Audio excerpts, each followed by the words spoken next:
Welcome back to Sip the Tally Films. I'm your host, Coach Evans, and today is Tuesday. So you know what that means. It's time for our power rankings. And let's go ahead and get this one cracking with our biggest movers and shakers of Week 16. Um, Coming in with our biggest mover, meaning the team that had the biggest rise in the power rankings, the Pittsburgh Steelers moved up plus 7 spots to get to number 13 spot. Uh, the Steelers just won't go away. Just like another team we're going to talk about a little bit later. The teams in the AFC North are pretty darn good as a whole. And the Steelers just won't go away. Everybody is above 500 in the AFC North, which is crazy because you have a whole division with everybody right at 500 or below in the NFC South. So shout out to the Steelers for doing their thing and study hovering and being in contention for playoff. The biggest loser, another AFC North team, the Bengals. The Bengals dropped down 6 spots to number 15. 8-7 also took one on the chin that I feel like they probably should have won. But the two teams with the biggest movers and shakers actually played each other this week. The Steelers and the Bengals played each other. Steelers beating the Bengals 34-11, and if I'm not mistaken, that was Saturday afternoon. All right, let's get into our 12 through 8. Coming in at number 12 this week, the Seattle Seahawks. The Seattle Seahawks beat the Tennessee Titans by a score of 20-17, and the Titans are a scrappy little bunch. I think they were missing Jeffrey Simmons and whatnot, but the Seahawks, again, at one point they were winning that division. They went on this hard streak where they lost like 3 or 4 in a row. Gino was dealing with issues with the elbow or shoulder or something, and Gino's finally back in and playing better. And but that three-headed monster they have at receiver is something else. And I'm speaking on DK, JSN, and Lockett, and not to mention the two running backs they got, the rookie Charbonnet and the second-year player Kenneth Walker. They got weapons up there in the Pacific Northwest. They just gotta put it together and defensively figure some things out. But right now I got them at number 12. Number 11, probably one of the most dangerous teams coming from that same division with Seattle, the Los Angeles Rams. They beat the New Orleans Saints 22-30 on what was that? Thursday night football. And again, once they got their pieces together, meaning Kyron Williams came back, Cooper Kupp was healthy, surprise from Puka Nacua, Matthew Stafford was playing lights out. It's a pretty solid team. Pretty solid team. And that's two straight teams from that Pacific. I'm not Pacific. From that NFC West. I think that's the correct way to say it. That in the past few weeks have kind of gotten their stuff together. Now you look at the Seahawks at 12, the Rams at 11. Now, number 10. I never thought at any point in this season would I put this team anywhere close to the top 10 in power rankings. That's the Tampa Bay Buccaneers. Tampa Bay Buccaneers have won 4 games in a row. They're sitting at 8-7. If I'm not mistaken, they lead that NFC South Division, and I take this from Gino. They tried to write Baker off, but he just don't want right back. Now is Baker perfect? No, but they winning games. They've won 4 in a row. They're up to 8-7, and I got them ranked number 10 on the power list, power rankings. I'm sorry. Number 9, Kansas City Chiefs. Uh, I got the Chiefs here because of their early season success, but man, they're not looking good right now. They're not looking good. And the reason I still left them there because I think they could beat the Bucks? Yeah. Even looking the way they look, yes. Do I think they could beat the Rams? Yes. Do I think they could beat the Seahawks? Yes.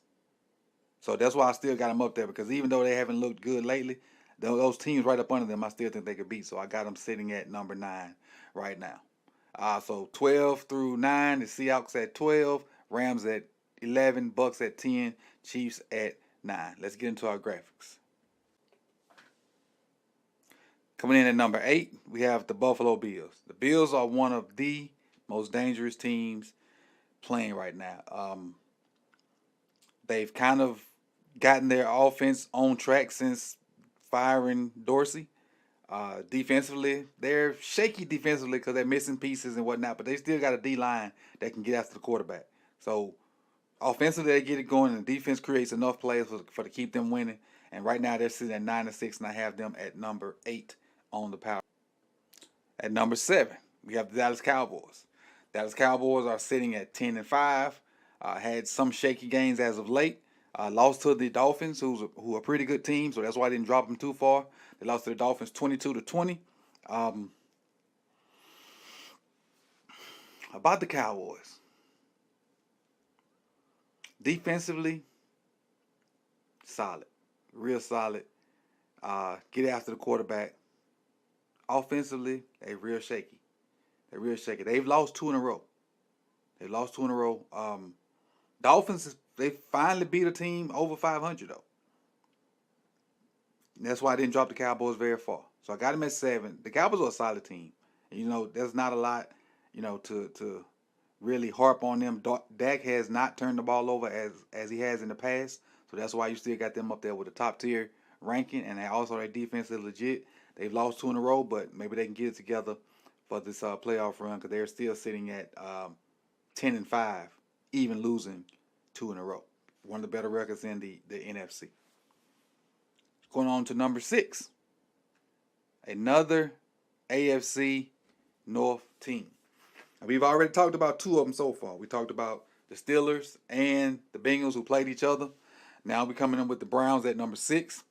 Browns have went on this mini run with Joe Flacco at the helm. They beat the Texans 36-22 without C.J. Stroud. Flacco's putting up crazy numbers. Amari Cooper went for 252. The wide receiver, Amari Cooper, went for 252. A career game for him. Their defense is lights out. Still playing a lot of cover 1 and praying that you can't get rid of the ball before Myles Garrett and the rest of the D-line get there. That's what they're doing. And they're doing a good job of it, too. So they're one of the top defenses in the NFL. Their offense is playing a lot better as of late. And scary. Scary individuals right there, the Cleveland Browns. Number 5, Philadelphia Eagles. Falling on some hard times lately. But did pull a win out, what was that, Monday afternoon versus the Giants, 33-25. Wasn't pretty. Was not pretty. They do not look like the Eagles from the middle of the season that was at number 1 in this power rankings for a long time. They got some stuff to figure out over there. But still, 11-4, you got to keep them up there. But they got some stuff to figure out if they want to make a run to the Super Bowl again like they did last year. Because they were handled by the Giants, not by the Giants, by the Cowboys lately. They were handled by the 49ers. They got to figure some stuff out. But they did get back on the winning track by beating the Giants. Only by 8. Only by 8. But still, a dub is a dub because we all know it's hard to win in the NFL. Number 4. The first-time NFC North champions, the Detroit Lions.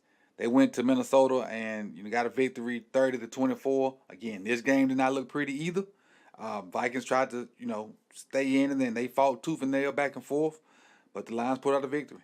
They put out the victory. And I know I said this from early in the season. Gibbs is a star. Why? I know they was trying to be loyal to Montgomery and let him do his thing for being a vet and whatnot. But I saw it first game of the year. That Darren Gibbs he's different. He's special. And the more they give it to him, the more he produce. So got the Lions at number 4. Coming in at number 3. Miami Dolphins. Miami Dolphins beat the Dallas Cowboys 22-20. I think Waddle may have hurt himself, may have a high ankle sprain, may not. We'll see. Tyreek was back. They got their runs in. They got all their pieces back pretty much, but they still have some injuries on the front. O-line, again, they lost Phillips on the defensive line. So they got a big game coming up this week versus the Ravens, and we'll see whether they continue to hang in this top 3 spot or even move up even further by beating the Ravens this weekend. All right, number 2. We saw it all last night in the matchup of the year. San Francisco 49ers took an L to the Ravens 33-19. And Purdy had 4 interceptions. The 49ers had 5 total. I think Darnold came in and threw one right there to end the game. Still a good football team, so there's no need to drop them even further. San Francisco 49ers are the best team in the AFC. I'm sorry, in the NFC. So again, good record. They're 11-4, if not mistaken. Yeah, 11-4, and no need to drop them any further. It's the number one play number two, and one team had to win, one team had to lose, and that just so because of the results, flip flop. And now, best team in football, got the best record in football, got the most wins in football. Nobody else has 12 wins but the Ravens.